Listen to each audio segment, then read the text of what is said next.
1 Samuel 28.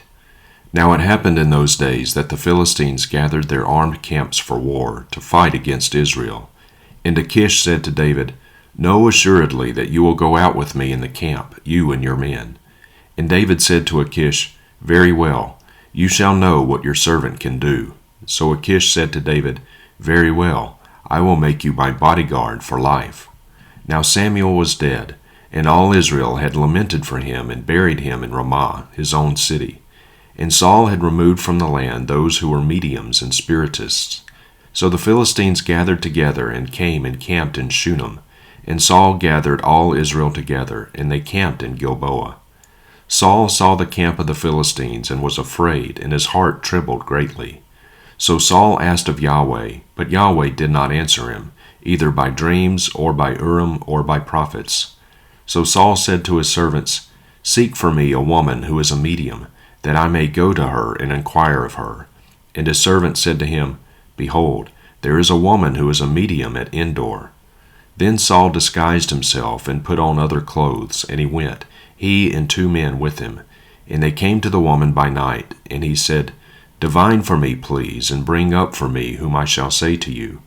But the woman said to him, Behold, you know what Saul has done, how he has cut off those who were mediums and spiritists from the land. Why are you then laying a snare for my life to bring about my death? Then Saul swore to her by Yahweh, saying, As Yahweh lives, no punishment shall come upon you for this thing. Then the woman said, Whom shall I bring up for you? And he said, Bring up Samuel for me. And the woman saw Samuel, and cried out with a loud voice. And the woman spoke to Saul, saying, Why have you deceived me? For you are Saul. And the king said to her, Do not be afraid. But what do you see? And the woman said to Saul, I see a divine being coming up out of the earth. And he said to her, What is his form? And she said, An old man is coming up, and he is wrapped with a robe. And Saul knew that it was Samuel, and he bowed with his face to the ground and prostrated himself. Then Samuel said to Saul, Why have you disturbed me by bringing me up? And Saul answered, I am greatly distressed, for the Philistines are waging war against me, and God has turned away from me and no longer answers me, either by the hand of the prophets or by dreams. Therefore I have called you, that you may make known to me what I should do. And Samuel said, Why then do you ask me, since Yahweh has turned away from you and has become your adversary? So Yahweh has done accordingly as he spoke by my hand, for Yahweh has torn the kingdom out of your hand and given it to your neighbor, to David. As you did not listen to the voice of Yahweh, and did not execute his burning anger on Amalek, so Yahweh has done this thing to you this day. Moreover, Yahweh will also give over Israel along with you into the hands of the Philistines. Therefore tomorrow you and your sons will be with me. Indeed, Yahweh will give over the camp of Israel into the hands of the Philistines. Then Saul quickly fell full length upon the ground and was very afraid because of the words of Samuel. Also there was no strength in him, for he had eaten no food all day and all night. And the woman came to Saul and saw that he was terrified, and said to him, Behold, your servant woman has listened to your voice, and I have taken my life in my hand, and have listened to your words which you spoke to me. So now also, please listen to the voice of your servant woman, and let me set a piece of bread before you, that you may eat, and have strength when you go on your way. But he refused, and said, I will not eat. However, his servants together with the woman urged him, and he listened to them. So he arose from the ground, and sat on the bed. And the woman had a fattened calf in the house, and she quickly sacrificed it. And she took flour, kneaded it, and baked unleavened bread from it. And she brought it before Saul and his servants, and they ate. Then they arose and went away that night. 1 Corinthians 9. Am I not free? Am I not an apostle? Have I not seen Jesus our Lord? Are you not my work in the Lord? If to others I am not an apostle, at least I am to you. For you are the seal of my apostleship in the Lord. My defense to those who examine me is this: Do we not have authority to eat and drink? Do we not have authority to take along a believing wife, even as the rest of the apostles and the brothers of the Lord and Cephas? Or do only Barnabas and I not have authority to refrain from working? Who at any time serves as a soldier at his own expense? Who plants a vineyard and does not consume the fruit of it? Or who shepherds a flock and does not consume the milk of the flock? Am I speaking these things according to human judgment? Or does not the law also say these things?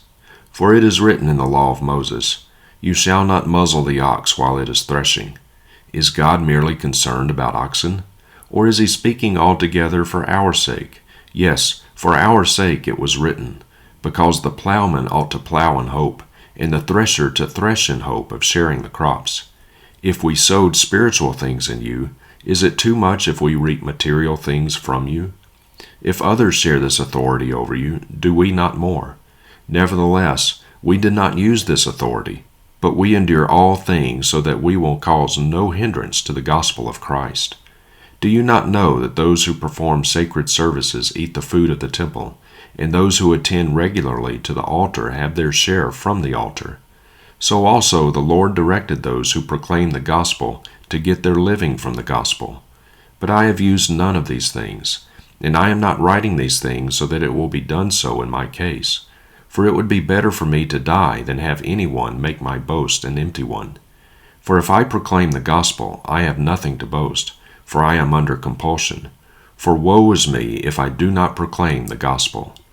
For if I do this voluntarily, I have a reward. But if against my will, I have a stewardship entrusted to me. What then is my reward? That, when I proclaim the gospel, I may offer the gospel without charge, so as to not make full use of my authority in the gospel.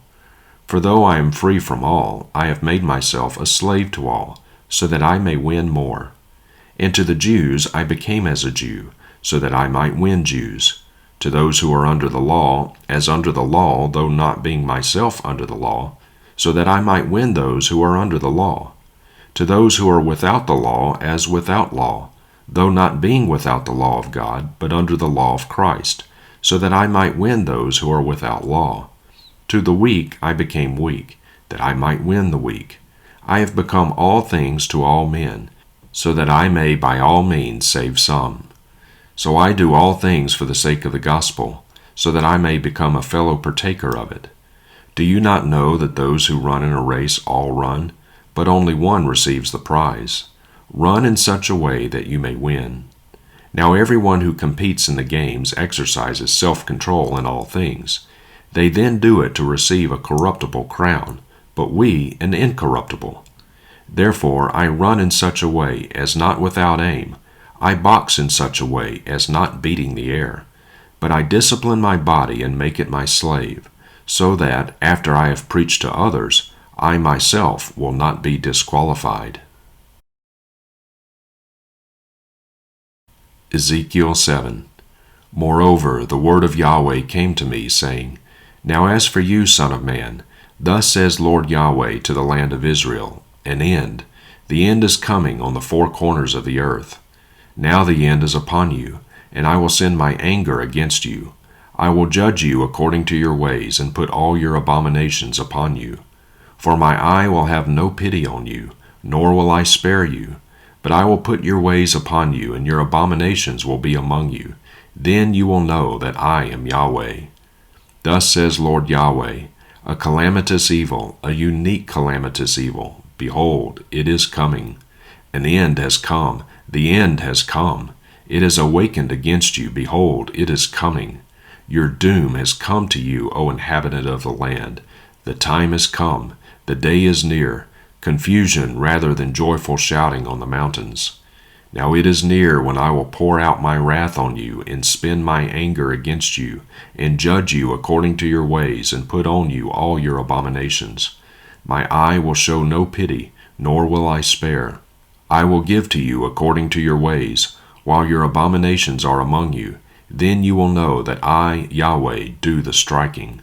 Behold the day, behold, it is coming. Your doom has gone forth. The rod has blossomed. Arrogance has budded. Violence has grown into a rod of wickedness.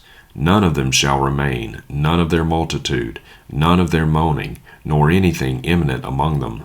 The time has come, the day has arrived. Let not the buyer be glad, nor the seller mourn, for wrath is against all their multitude. Indeed, the seller will not return to himself what he sold as long as they both live. For the vision regarding all their multitude will not return empty, nor will any of them strengthen his life by his iniquity. They have blown the trumpet and made everything ready, but no one is going to the battle, for my wrath is against all their multitude. The sword is outside, and the plague and the famine are inside. He who is in the field will die by the sword. Famine and the plague will also devour those in the city. Even when their survivors escape, they will be on the mountains like doves of the valleys, all of them moaning, each over his own iniquity.